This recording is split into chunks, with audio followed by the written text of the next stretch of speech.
Aham Brahmasmi. It is not an egoistic expression of a supreme being, but a Vedic philosophy which explains the difference between individual self and universal self. आसान भाषा में कहें तो जब एक व्यक्ति और भगवान के बीच का भेद मिट जाए उसी को बोला गया अद्वैत फिलॉसफी, जिसे एस्टैब्लिश किया आदि शंकराचार्य या जगत गुरु आदि शंकराचार्य ने. In today's video, me Deepak Thakur will explain and will take you to the journey of the life of Adi Shankaracharya, where we'll discuss about his work, his legacy and the philosophy accordingly. Now, if we start with the early life of Adi Shankaracharya, the birth name was Shankar. He took birth in a very small village of Kochi, that is in Kaladi, Kerala.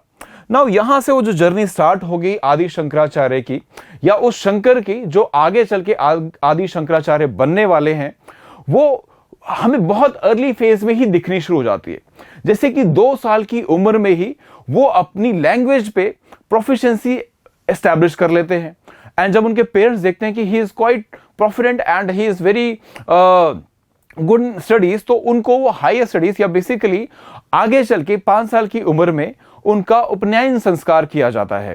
उपनयन संस्कार that is कि अब आप ready हो कि आपको गुरुकुल भेजा जा सके for acquiring a higher knowledge, जहां पे वेदों के बारे में उनको पढ़ाया जाएगा, जहां पे उनको उपनिषद के बारे में पढ़ाया जाएगा.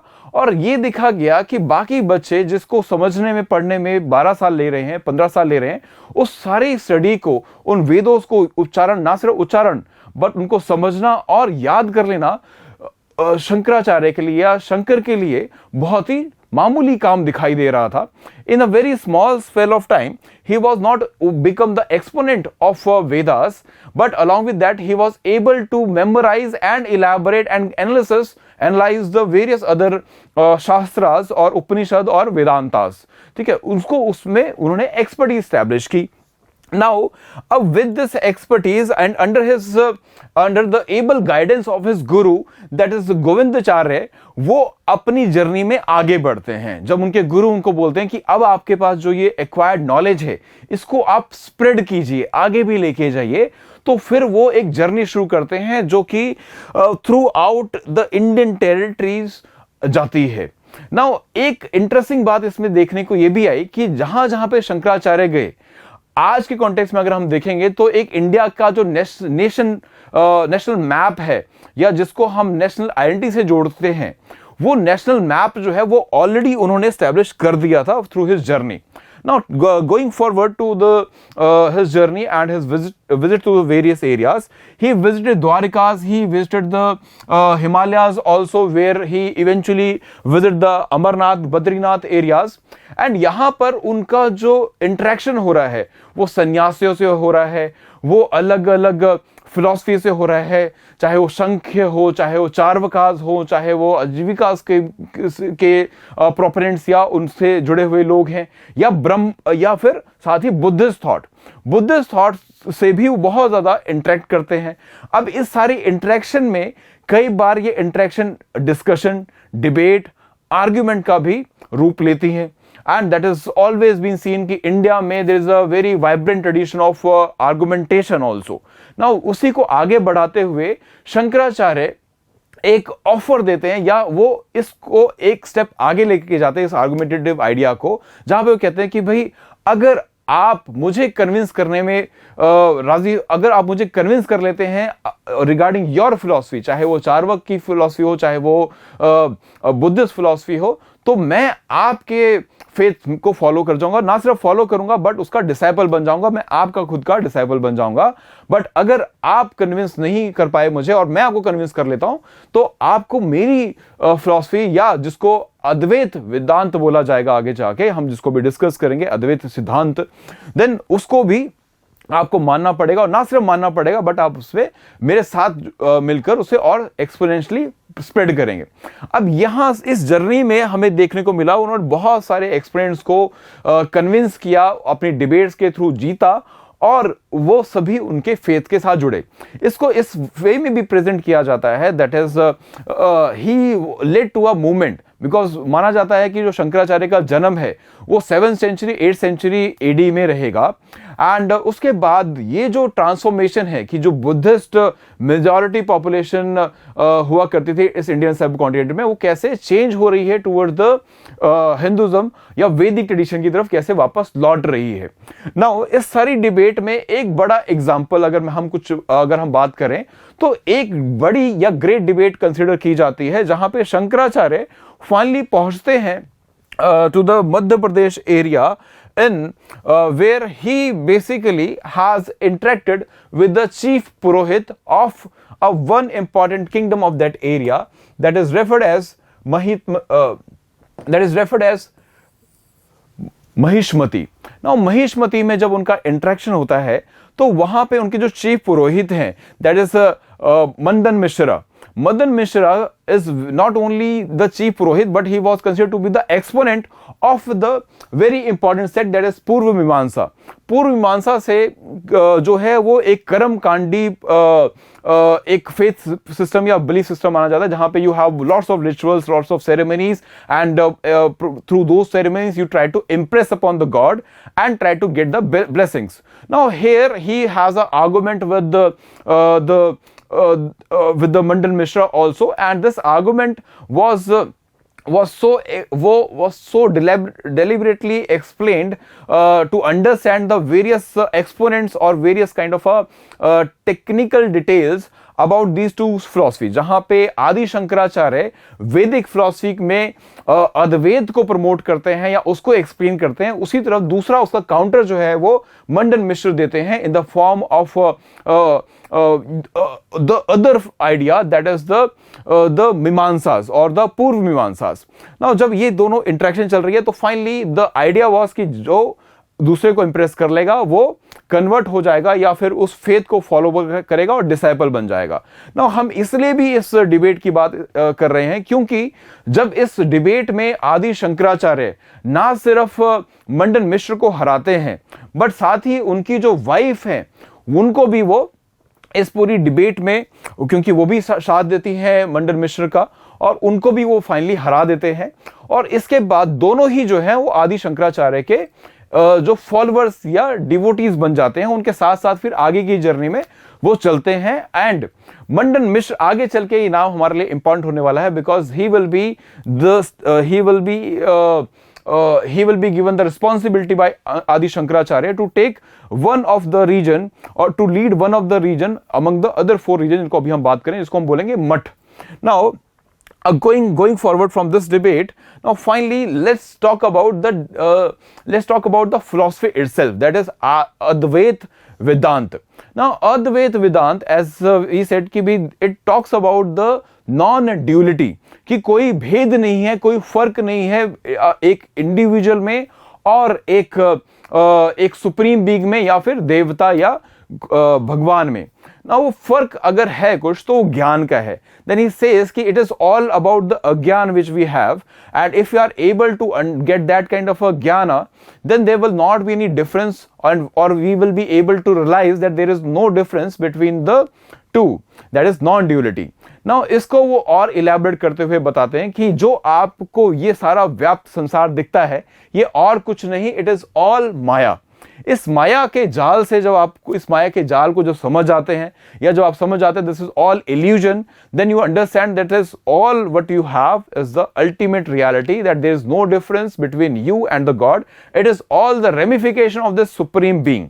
ये उसी सुप्रीम बीइंग के रेमिफिकेशंस या उसके एक्सप्रेशंस हैं जो हमको अलग अलग रूप में दिखते हैं। This is how he explains the idea. And elaborating it further, he talks about that there is a fundamental there is a fundamental unity of Atma or the individual consciousness with the Brahm or the ultimate reality, that there is no difference between the two। इसको हम difference सिर्फ अपने अज्ञान से मानते हैं। This is the idea he promote the where he talks about the Advaita Vedanta. Now Advaita Vedanta को अगर हम थोड़ा और आगे बढ़ाएं तो हमको ये समझ में आएगा कि ये फिलॉसफी इतना यूजफुल या इतना प्रैक्टिकल अप्रोच था टुवर्ड द फेथ सिस्टम या toward interacting with the supreme being itself, कि जहां पर हम बात करते हैं कि अगर मुझ में और भगवान में कोई फर्क नहीं है, तो मुझे इस बीच में कोई कर्म कांड या रिचुअल्स परफॉर्म करने की भी जरूरत नहीं होनी चाहिए, ना सेक्रीफाइस परफॉर्म करने की जरूरत होनी चाहिए. तो he stress upon the meditation, he suppress on the self concentration also. So this is how he will be promoting the idea which may not be liked by the Brahmins or the other sannyasis who are more inclined toward the who are more inclined toward the spiritual or rituals, that is rituals of various type, जहां पे वो कई सारे sacrifices कर रहे हैं, कई सारे हवन कर रहे हैं, उस सबसे ऊपर उठ के ये अद्वैत फिलॉसफी बात करती है. नाउ इसके बाद अब ये फिलॉसफी बहुत प्रोमिनेंट हो जाती है and Adi Shankaracharya wanted it to be institutionalised, और all the ideas of the Adi Shankaracharya he wanted to be institutionalised so that the Hindus or the wider Vedic tradition, followers of the wider Vedic tradition are able to understand that this philosophy for a longer generation, for the upcoming generation or for the later generation. तो इसको फिर वो structure करते हैं in different manner, जिसको हम आगे चल के देखेंगे, जिसको इंस्टीट्यूशनल फॉर्म में, मठ के फॉर्म में भी स्टैब्लिश किया जाएगा. सो अब हम नेक्स्ट पार्ट पे आते हैं, about the journey of the Adi Shankaracharya. आदि शंकराचार्य की जो जर्नी है, इसमें या उनकी जो लेगेसी है, उस पे अगर हम बात करें तो उस लेगेसी में सबसे इंपॉर्टेंट जो एस्पेक्ट आता है, जो कि अभी रिसेंटली न्यूज में भी है और जिसकी वजह से हम इस टॉपिक को इतना डिटेल में कवर अप कर रहे हैं, दैट इज कि जो अभी हम सबने जो अभी के शंकराचार्य हैं, चार पीठ है हमारे पास हिंदुस्तान में, जिनके जो हेड्स हैं उनको शंकराचार्य अब एक पोजीशन के फॉर्म में उनको हम जानते हैं. तो ये चारों शंकराचार्य ने, because they have been in news for the reason that they associated with the invites given for the Ayodhya temple. Now अब इस सारे में ये चारों मठ बड़े न्यूज में रहे, तो हम जानते हैं कि ये चारों मठ के बारे में इनकी हिस्ट्री क्या रही है, या बेसिकली इनका ओरिजिन कैसे होता है. तो आदि शंकराचार्य के साथ जो उनके डिसाइपल, जो इनिशियल डिसाइपल्स थे, उनके चार मेन बड़े डिसाइपल्स, उनमें से एक मंडल मिश्र भी हैं. सो ये सभी डिसाइपल्स को वो अलग अलग जगह पर स्टैब्लिश करेंगे. वो चार मठ या चार पीठ स्टैब्लिश करते हैं पूरे हिंदुस्तान में, throughout the India, where which are also associated with the Vedas. उनको वेदों से भी एसोसिएट करते हैं. जैसे चार वेद हैं तो चार पीठ स्टैब्लिश की उन्होंने. जैसे कि वेस्ट में या गुजरात में द्वारका में ही establish the Sharada Math, and then in the other area, that is in the Uttarkashi area, he established the Jyotirmठ, that is अथर्ववेद से एसोसिएट करते हैं. जहां की शारदा मठ जो है वो सामवेद से एसोसिएट की जाती है, वैसे ही जो उत्तरकाशी में ज्योतिर्मठ है उसको एसोसिएट किया जाता है with the Atharvaveda. And then we have the next math as a Govardhan Math, which is associated with the Rigved. Now then we have the other important मठ, दैट इज शारदा मठ. और शारदा मठ ये वही जगह है श्रृंगेरी, जहां से जो journey from Shankar to Shankaracharya या आदि शंकराचार्य शुरू होती है of the Jagat Guru. Now so this is associated with the Yajurveda. Now अब ये सारे के सारे आइडियाज में we got to see that कि ये इनिशियली ये जो चार मठ बनेंगे, ये अपने आप में चार अथॉरिटीज हैं to express the various aspects or explain the various aspects about the Hinduism, that they are not only being the keeper of the idea of the Adi Shankaracharya and his thoughts and his philosophy, but they were also the keeper of the Hindu faith and tradition. जो faith और tradition आज हम follow करते हैं, उसको आदि शंकराचार्य ने अपने ही समय में थ्रू दीज फोर मठास उनको स्टैब्लिश किया इन अ कोडिफाइड मैनर. ठीक है, this is the contribution of the these mathas throughout the history also, and this is the legacy of the Adi Shankaracharya. Now these are the four mathas which you should remember for the UPSC and the other competitive exams also, because ये चारों के चारों मठ जो है वो news में रहेंगे, and the name may not be asked in the examination of the present Shankaracharyas, but definitely these pieces and their association with the Vedas will maybe they may be asked in the examination. Now talking about the works. Now Shankaracharya के जो works हैं, आदि शंकराचार्य के जो works हैं, उनको हम basically 3 parts में डिवाइड कर सकते हैं. Talking about the first thing, that is the commentaries और the भाष्यास.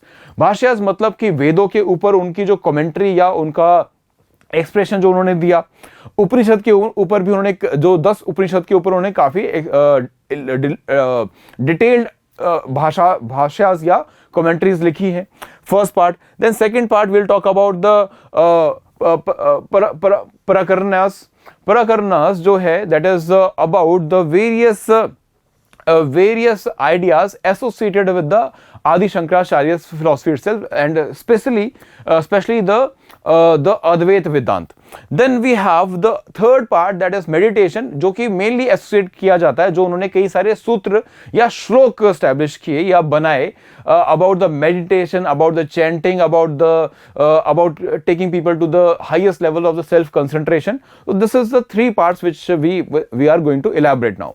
Now talking about the first part, so उनकी सबसे जो पॉपुलर भाष्य, जो सबसे पॉपुलर कमेंट्री रही, वो रही ऑन द ब्रह्म सूत्र and the other 10 Upanishads also. This is the first major literary work.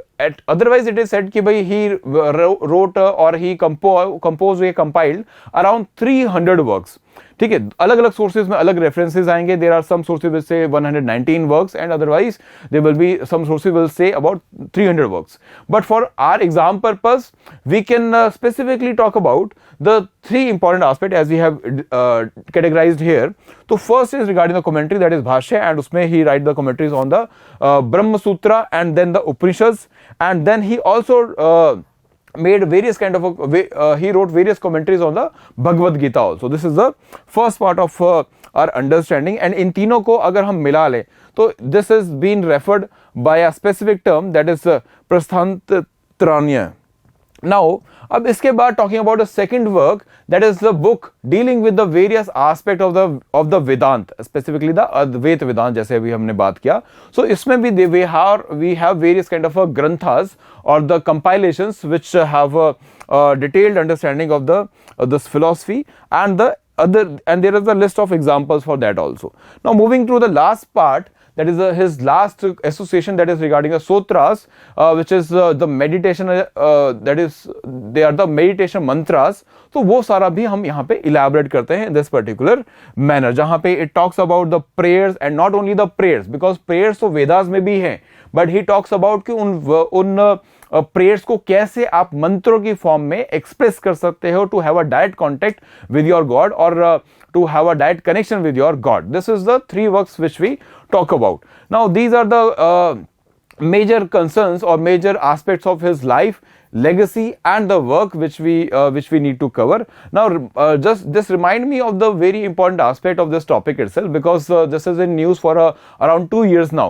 Now ये तो अयोध्या टेम्पल में इन्विटेशन के लिए तो अलग से this is recent news, but इससे पहले भी आदि शंकराचार्य के कई सारे स्टैचूज बने हैं, और our prime minister has visited various places associated with Adi Shankaracharya. So this has been in news for a very longer period. So you need to cover it holistically. For example Omkareshwar, जो मध्य प्रदेश में एक बहुत इंपॉर्टेंट सीट मानी जाती है of the Adi Shankaracharya also, या place मानी जाती है एसोसिएटेड विद आदि शंकराचार्य. वहां पर भी there is a statue which has been unveiled by the Prime Minister himself. So this is how you need to cover this topic in a very detailed manner, and this is how we end the session here, this video here. And if you have anything to contribute here, or you have any ideas or any further things you want to discuss, you can comment in the chat box. This is all from my side.